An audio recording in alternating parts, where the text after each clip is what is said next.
Sonke sine-solar thina lesila. Ngifuna nje ku-check. Okay.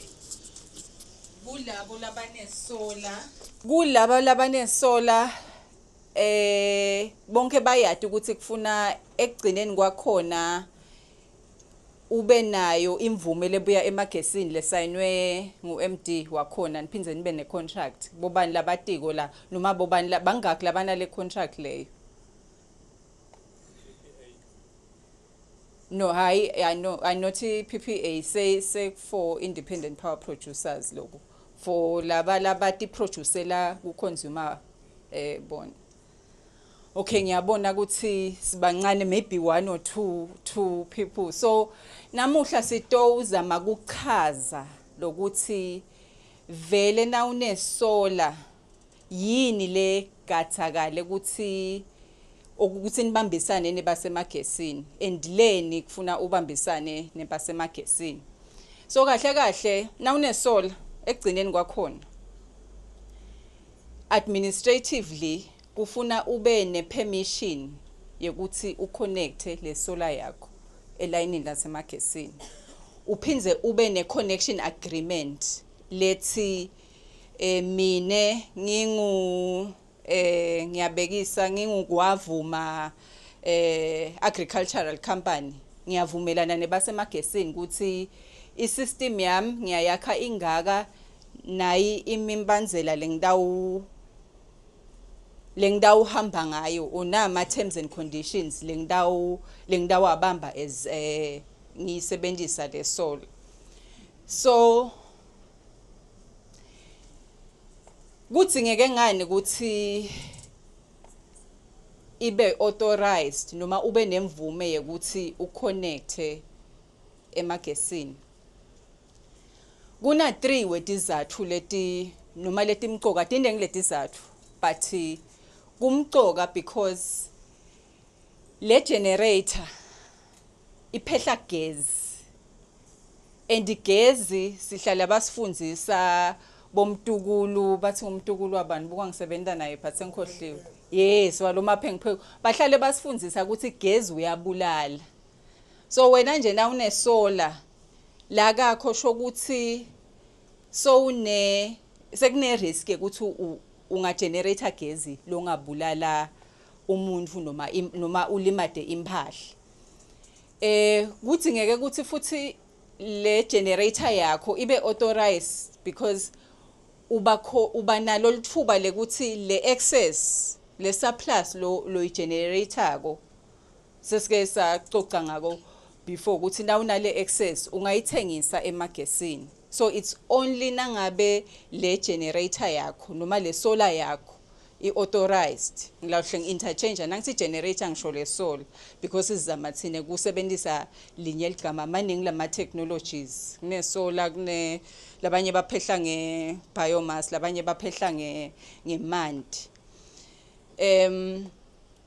So lokunye bumcoka bekuthi le generator yakho or noma le solar yakho bayade emagesini is that nakwenteka kuba ne-fault lekule site yakho ukhanze ukuthi soyabika ukuthi nginagezi and basemagesini bakhanze kunale solar kani awukakayiregister kunekwenteka ukuthi bacime because abati ukuthi nale fault noma lokucima kwagezi kuchamukaphi. So kumcoka lokuthi emagezi ati ukuthi wena unesola and kunekwenteka ukuthi kube ne-fault leqhamuka ngale ngoba ngithi nawe soyaphehla.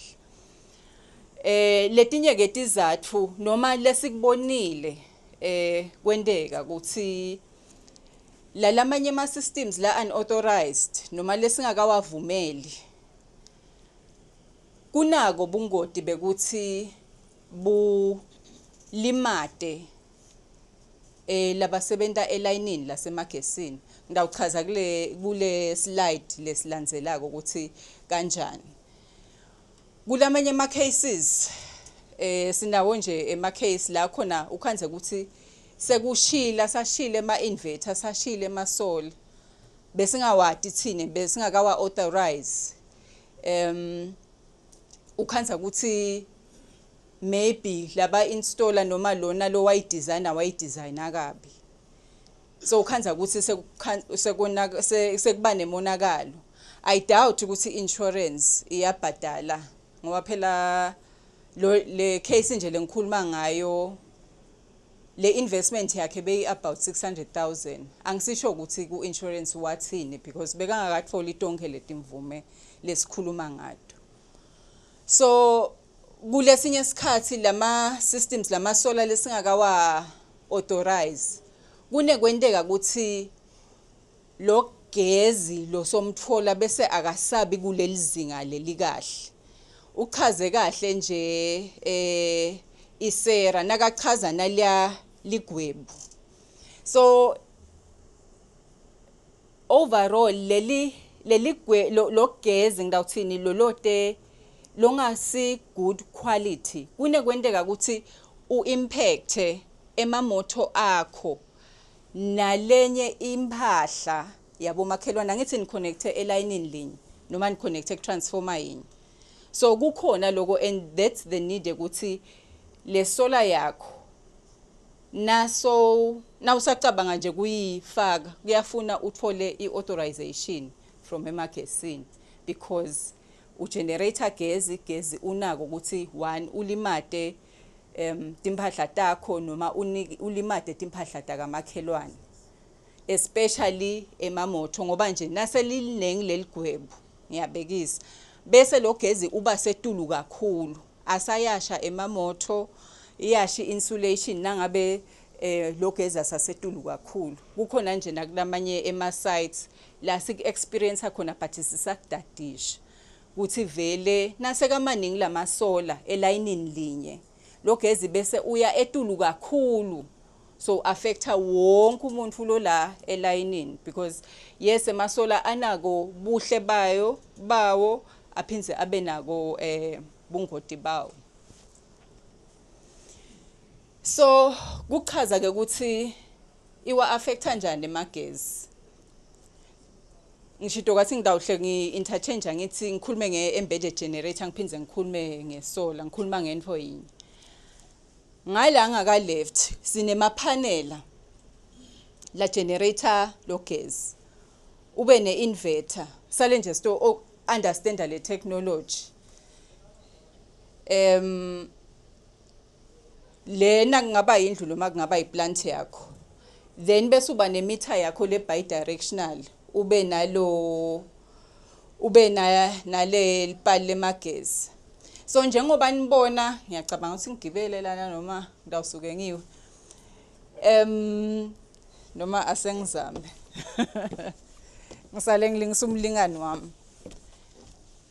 So ngalana ku generator ka gezi lo DC usuke uye lapha kule inverter ushintshe le DC ibe ngile AC kube ngilogezi lokhona kokumsebenzisa endlini nasephambini nase ku workshop wherever bese ke sibana le meter lekhona kubukako na uhambisa gezi uya ku grid noma na umtfonzi. So lobungoti buvela kuphi buvela ekutheni sifuna ku make sure ukuthi le equipment yakho le inverter ingile standard lesisingako because if ingekho nabeta basemagesini batosebenta ngale kwelayini kunekwenteka ukuthi kungacimi lokho kuchubeke kumixe gezi ngale elayinini lokho sekufaka wena etinkingeni nasetindlekweni because phela sesitawulimanyelela either ngumuntu wasemagesini noma dinkomo noma timphahla talabanye bamvu. That is number 1. So kumcoka lokuthi emagezi athi ukuthi la kakho noma workshop yakho unale solar because gezi kunekwenteka ukuthi uhambe uye ngale elayinini. So kumcoka vele lokho nekuthi nje just 14 sonke ku understand ukuthi lama solar vele asebenta kanjani. So ngisho nje bakuthengisela lama solar yathi ukuthi kumbe kule list leya utobona ukuthi bakhothe ama panel bakhothe ama inverter so then ke bese bakhothana lama cable la lamkhathini. So ngicela nibambe lokho kwanyalo ngenza lihambelana ne-safety nale equipment. Siqhubeke ku slide lesilandzelako. So sifika kanjani uyiregister njani le plant yakho noma uyithola njani imvume yasemagesini yokuconnect. Ngoba siyathi ukuthi bantu labadzala babhizi kakhulu. Sesenda ukuthi lama form those taw improver senda ukuthi lama form niwathole ku website noma niwathole online. So uthola leli form uligcwalise. Sikhathi lesiningi kuye kube ngilo installer lokusitako ngoba lenye information lapha iba technical. But as sihamba isikhathi siyabona ukuthi kuyafuna phinze siwa engage lama customer ethu ukuthi noma bangadi kakhulu the technical details but ba understand the basic. So kulesikhathi samanje sesiye siwa involve nawe lama customer ukuthi at least yati ukuthi lo installer wakho nakathi ukufakela iplant ukhuluma ngani, nakathi ukhuluma ngeinverter nje ukhuluma ngani, nakathi ukhuluma AC capacity ukhuluma ngani. So siyafisa lokuthi ema customer choosing isina IDC ina isera abe involved. So naso ugcwalisile leli form bese uyalifaka ke ku email address nayiya lapha etulu. Then ke bese magezi abuka le equipment na inverter nje lengitshengisile ekuqaleni ukuthi nabe ingiyo yini. Sibuke nje naletinye tinfo letikhona ukuthi maybe le system yakho ayika over designwa yini. Njengoba achazile nje isera ukuthi sometimes vele baye bafake ama systems lamakhulu such that so producer more ngisho sithi sitaku badala le access yakho sikhanze ukuthi ngathi wena so inet importer so ufanana na Eskom so uyathengisa nje kuphela angeke usa consumer. So naloko siyakubuka. So ke nase ucedzile kufaka lama form siya responda sisike salusinike commissioning form sihambe nawe siye site kukhona ema test lesifike siwa teste. One sitesta ukuthi le inverter yethu njengoba ngitshengisile kuleli page lela iyakhona yini lokuthi ivele ikhathe nangabe gesi wasemagesini off to make sure ukuthi bantu bethu ba protected. And then ke ekugcineni kwakhona sikuniketa ke le connection agreement uqhubeke ugenerate. So lokumcoka before uqale noma usayicabanga nje le solar. Siyacela kona liyasho iBhayibheli ukuthi bantu bami bayabhubha ngekuswela lwadi. Labanye bantu baphinze basho kubathi nangabe ufuna kufihla anything from bantu ifake nje ibe sebhukwini azithanzi kufunza. Manje le solar ifuna sifunze manje sitifunzele sendi homework because vele na ungatifunzeli utoyengeka. So kunelibhuku leli khona lekule website yasemagesini sisali reviewer nalo lihlala li reviewer leli khuluma limisa lama requirements ukuthi emagesini kudzingekani and ngikuphi lesingakuvumeli. So utongena so wati lokuthi kudzingekani such that ngisho kumbe installer wakho asakuniketa lenye information athi hayi kudzingeka in ukhumbule ukuthi lebhukwini kunani. And kumcoka ukuthi maybe ke nasingakhona ukufunza sesibafundzisile mosibamba bethu abasifundzela sesisebenzise leti school fees lesitibhadalela ko bafunze basisite ku understand lenye terminology. Nangabe ke lokho kwehluleka umnyango wasemagesini uvulekile kubuta kukahle vele lokubuta from emagesini before u install. Lelinye le customer nje lathi sita ngekubutha because bese balitshele ukuthi lifuna lifake I breaker le about 300,000. But weta watobuta kithi ukuthi vele ngifaka isystem lengaka ngiyayidinga yini lento le. Wakhona ku understand ukuthi uyathi ayidingeki. Kukhona ke lelenye bese kavela ayithengile nyalo sozama kuyithengisa asithengisele but asikhoni ke bese sithenga into leting second hand kanjalo. So nje kumcoka lokuthi vele kude umbuto lo libele kude umbuto lesingeke size siu entertain. Yes kona sisafundzisana nathi lekhasi emagesini because ngende kungashaya call center ungayitholile impendulo yakho ngaleso sikhathi. So kule application form it just basic nje information lesifunako. Sayidinga isize yale system yakho, sayidinga lokuthi le inverter yakho lokwesigubhu lokwa ngokujengisile ukuthi kwakhiwe ngibani kwakhiwe kuphi sithike nalokuthi le plant yakho iconnectwe kanjani. Angithi sifuna kwathi ukuthi uinterface kuphi nema gas. I think lokunye yes nale size ye breaker yakho nekuthi naka kubalela nje lo installer wakho athi ngoba phela bayakhona kubala kuma computer babuka ukuthi okay vele ita generator kangakanani. And then ke le minye imininingwane lesiyithingako ligama lale project ngoba uyukhanza ukuthi lamanye ama customer anema sites lamaningi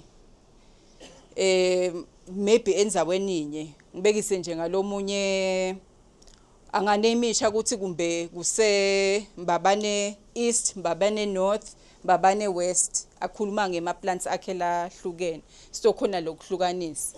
And then ke for ema systems la ngetulu kwa 100 kVA sithinga professional engineer I sign off lapho ufaka stembu sakhe ukugcizelela ukuthi le system installwe according to I design nekuthi iphephile because nakwendeka bungodi lesayithini isi angeke izikhone noma ingabe itile yato checker yato inspector angeke ize ikhone kuthatha liability for the installation yakho but ngilo professional engineer lo lokufanele assign off.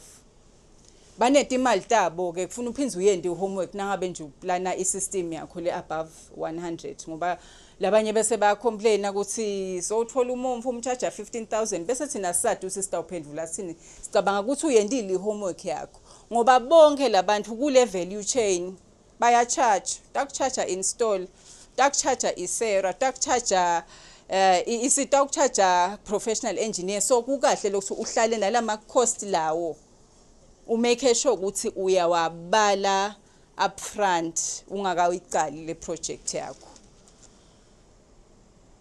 So andikugcizelela yes ema technical requirements lesiwabuka go over and above lesengikuchazile before ukuthi kufuna le system yakho ibe within the required size. Uchazile regulator sesiyagcizelela siyayibuka ibreaker siyayibuka itransformer siphinze sibuke nale line. So kumcoka vele lokuqala lamagesini ngoba kungendeka wakhe wena uhambe isigaba ukhanze ukuthi kukhona nje le customer lafika la applyer lakhanza ukuthi le transformer seyigcwele ngoba iyagcwala vele le transformer nangabe niyisherisha so kumcoka ukuthi nangabe niyisherisha le transformer vele uwadi nalama limits because siba nenkinga kulama transformers lawa lokhanza ukuthi niyawasherisha nangabe senigcwele and nonke aniniseli kumbe seng off crop lo gezi bese uya etulu uyenyuka njengoba ngichazile ukuthi sometimes nangabe sakamaningi lamasola anako ukukhoza ema over voltages noma bogezi labasetulu labalimata nemamoto ethu. So lokunye loku i-technical requirement ukuthi imeter yakho kufuna ikhone kubona ukuthi uthengile kangakanani emagesini phinze uthengise kangakanani. Most of lama meters lesinawo nje kumbe lekubalimi ayakuveta lokho.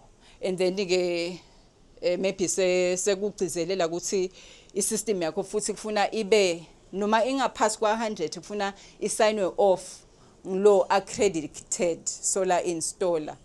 Ukhulumile nangaye isera nokuthi ke nale equipment yakho kufuna itestwe. So nasikhulumisa ema-applicable standards ngifuna nje ukuchaza lokuthi vele kuphehla gesi akusiyo umdlalo diningi letinto lekufuna utati kufuna uyadi nale mithetho uyichazile nje umlawuli ukuthi kunema bylaws kuphinze kube nala manye ema standards lesiwabukako ema network code nalama standards ekuthi na uconnecta nje system yakho or na uconnecta likhaya lakho nangabe kusekhaya uconnecta kangakanani kanjani. And then ke nale equipment yakho kufuna itestwe or rather ulethe certificate lesi testiwe against the NRS standards.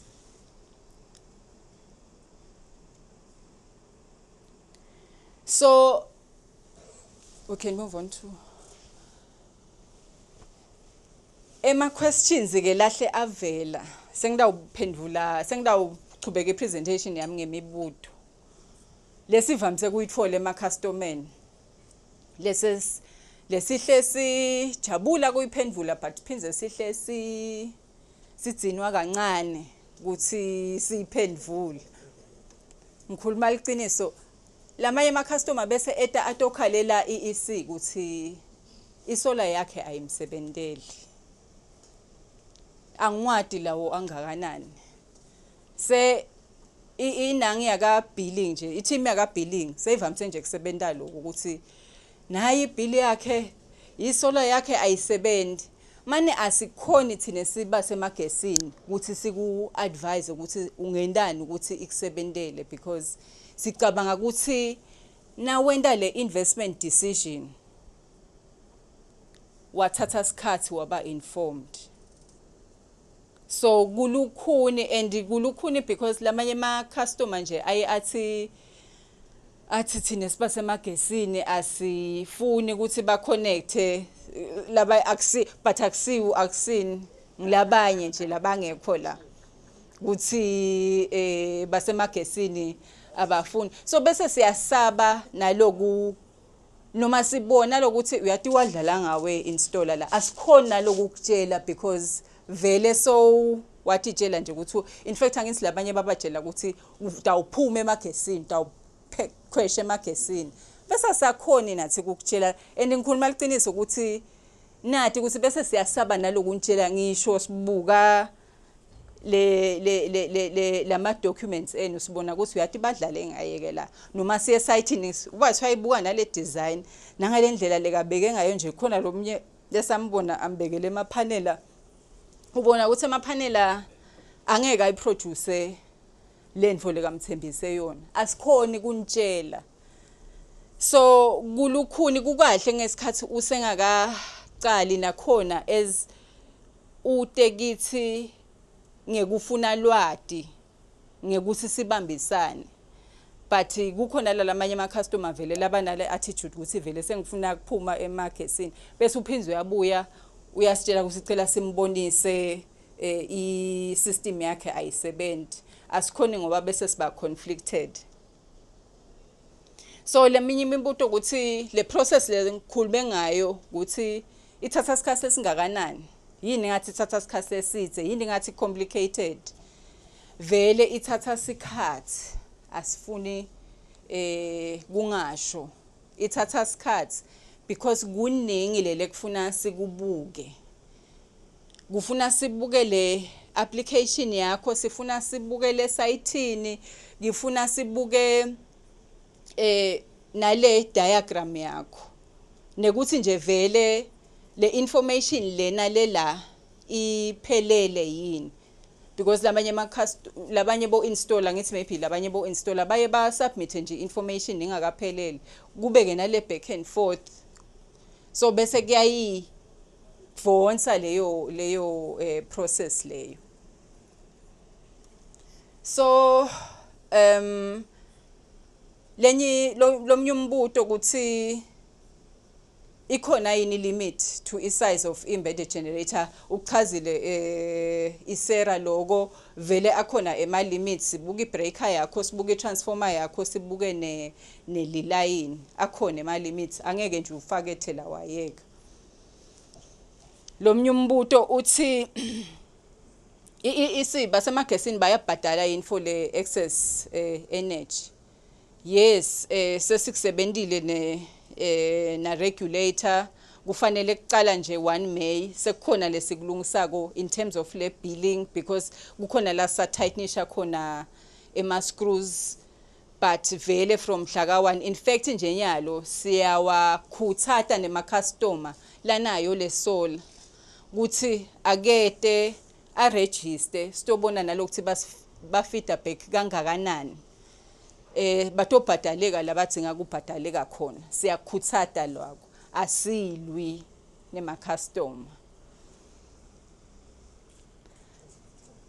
lomunye athi abute ukuthi asibayekeli nganje badiconnectele mos bayatifakela imali yabo I think sekuchazelekile kule slide lesinye ukuthi lo gas uyashada nale grid yethu and then ke bese kuphinze kuba nalama fees siyakubhadalisa sesita ukucala kunibhadalisa lokuthi sihambe siyokuauthorize ngoba and hayi loku apply loku authorize nase siya le site siyokuniketa lemvume ukuthi ungaphehla because nangabe singacharge wena shothi sitakufaka ku tariff bese kuthi make wale noma gogwami le khashane ubhadalela lokuthi wena uyofaka isolar lokuthi mina ngisukela mbabane ngayakala vumisa ngayo connector I generator yakho so le cost kufuna ibhadalwe nguwe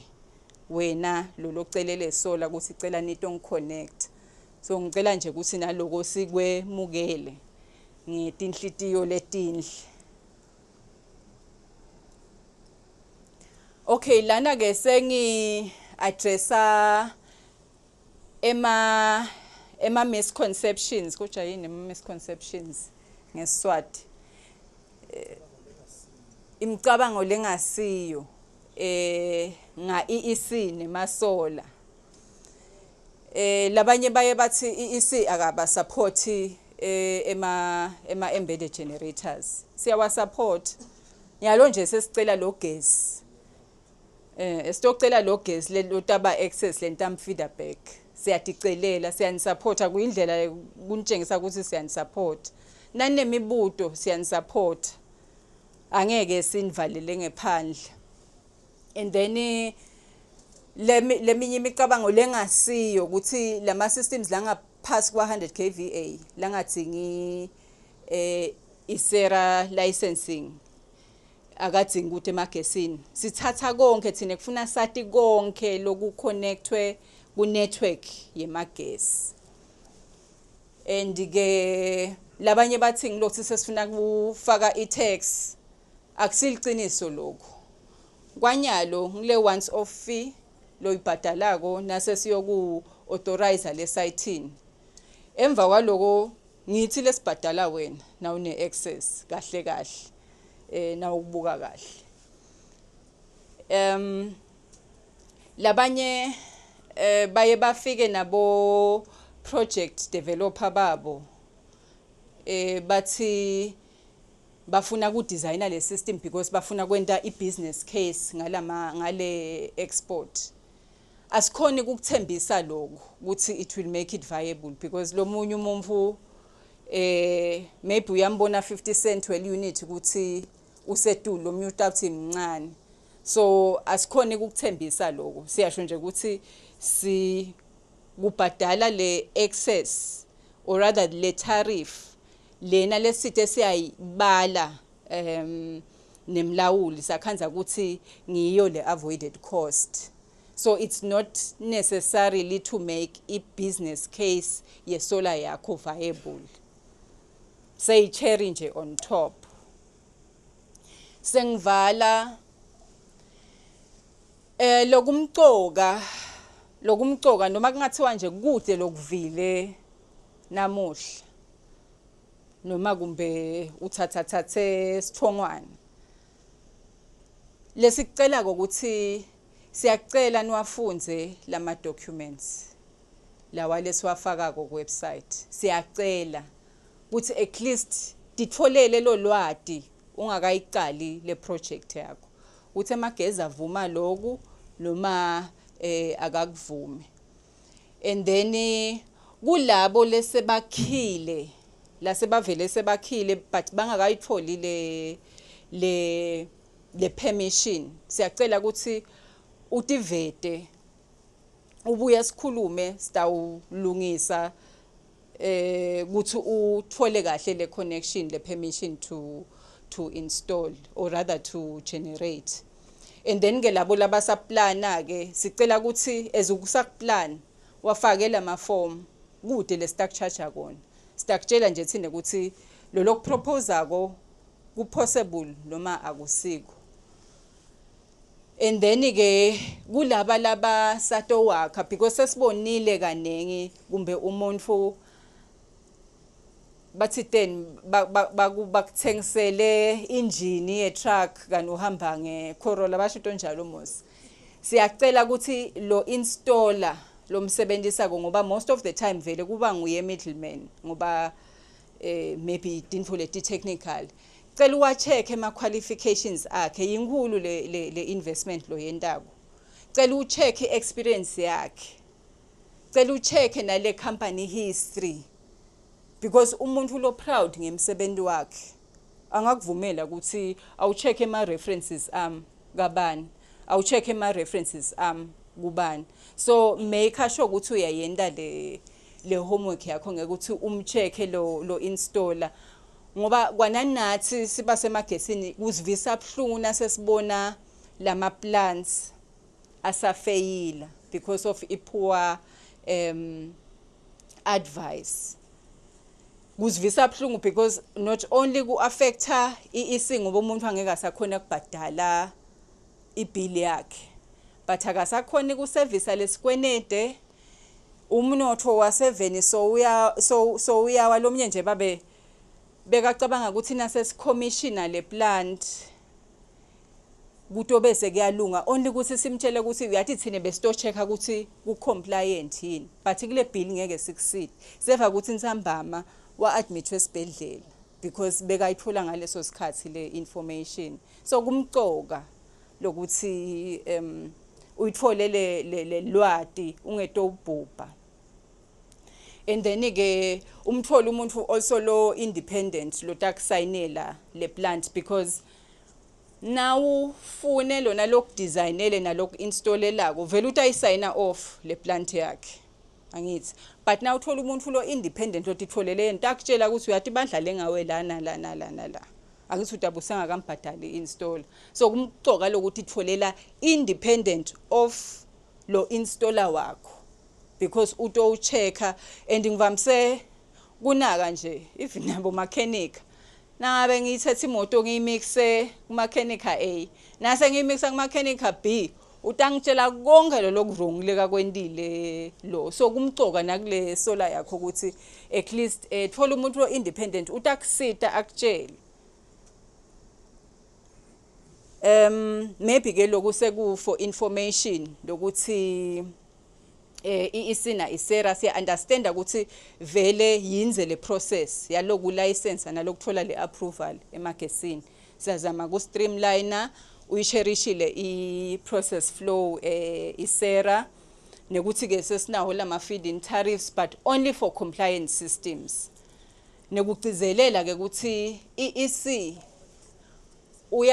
uyayisupporta isolar as long as integrated safely as long as compliant because sifuna le grid ngoba le grid akusiya iEC it's a national asset naku destroyeka le grid shothi live because kufuna bese ukubuka at uba nebet IV ukuthi if sithi nje nguthela wayeka ngenteka collapse le grid and na collapse le grid it's a national asset the country or the country yes and the economy will be compromised ngekuthi sesifakile nje masola everywhere so kuyafuna naloko ukuthi sibambisana sonke ke it's not a one person's job ngifuna ukuthi one man's but sesalinganisa one woman's show so kumcoka ukuthi siyabambisana sima customer lesifuna kufaka isolar simba installer sing regulator siba semagesini sonke siprotector le grid ngoba siyafisa ukuthi titukulwane tethu tikhanze bangakhanzi emalayini la sahohloka bangakhanzi ama transformer la sahohloka after lo 20 years lesithi le solar kufuna operate ngayo so ku summarize nje le process ye register download ama form ku site uwagcwalise uattach the necessary information that is a single line diagram ne inverter test certificate bese our email lama form ngithanda kubonga once again attention yenu ngiyethemba niyakuconza lokuthi basemagesini bayafisa kubambisa bonke laba funa kufaka emasola asisito titha yebo gezi uyenyuka yebo sifuna kumehlisa ngemasola but kungenteka kufuna naloku kucheck ukuthi vele uyehla yini kuleyo ndzawo ngiyabonga MC